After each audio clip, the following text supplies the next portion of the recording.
Alerto Pilipinas, low pressure area sa silangan ng Davao. May high chance ng maging bagyo sa loob ng 24 oras. Magandang araw Pilipinas, ito ang Pilipinas Weather ngayon. Narito na ating update sa panahon. Kung bago ka lang sa ating channel, please like, share, and subscribe para lagi ka updated sa panahon. Salamat sa iyong suporta. Mga kababayan, mahalagang balita na ating sisimulan. Ngayong araw, January 14, 2026, araw ng Miyerkules, isang low pressure area LPA-01B ang kasalukuyang minomonitor sa loob ng Philippine Area of Responsibility o PAR. Ang lokasyon nito ay nasa humigit kumulang 755 kilometers silangan ng Davao City. Sa kasalukuyan, ang LPA na ito o low pressure area ay may high chance na maging tropical depression sa loob ng susunod na 24 oras. Ibig sabihin po mga kababayan, hindi na ito basta-bastang sama ng panahon lamang. Mataas na ang tsansa na ito'y lumakas at maging ganap na bagyo at tatawagin itong bagyong Ada, ang kauna-unahang bagyo ngayong taong 2026. Kaya mula ngayon, kailangan nating maging alerto at mag-ingat. Narito na ang mga lugar na nakakaranas ng pag-ulan dahil sa low pressure area o LPA.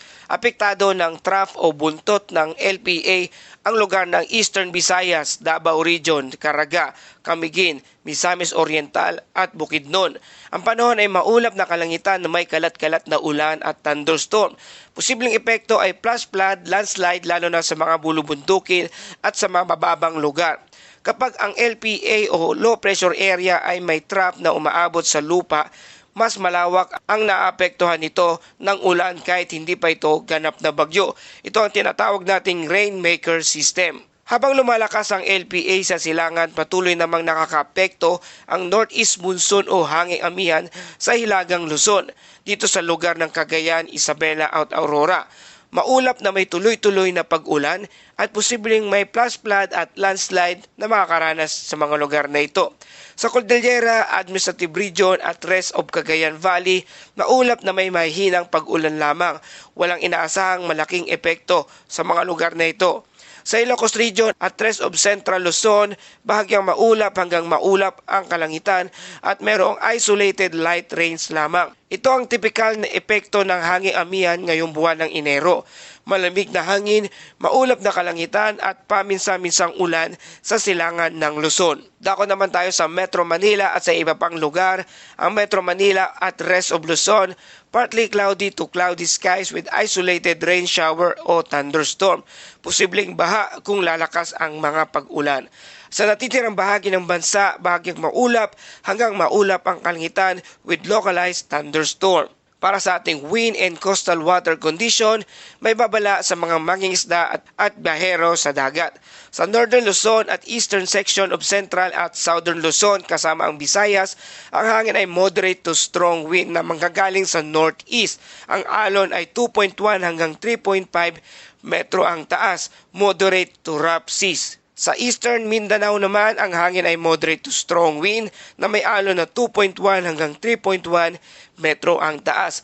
Paalala sa mga sasakyang pandagat ay pinapayuhang huwag mo nang pumalaot lalo na kung maliit ang inyong dala. Para sa ating temperatura, minimum temperature 23.8 degrees Celsius at maximum temperature naman 30.1 degrees Celsius. Mga kababayan, kahit Enero, ramdam pa rin ang maalinsangan kapag mataas ang humidity, lalo na kapag mayroong ulan. Para sa ating astronomical info sa Metro Manila, ang araw ay sisikat mamayang alas 6:25 ng umaga at lulubog naman ito mamayang alas 5:46 ng hapon. Para sa ating safety reminders, ihanda ang emergency go bag, i-charge ang cellphone at power banks, iwasan ang pagtawid sa baha at sundin ang inyong local government unit at pag-asa advisories at huwag magkalat ng fake news. Mga kababayan, ang low pressure area o LPA na kasalukuyan na mayroong high chance na maging bagyo ay kapansin-pansin na tuloy-tuloy ang pag-ayos ng sirkulasyon nito. Isang indikasyon na hindi ito basta-basta mawawala.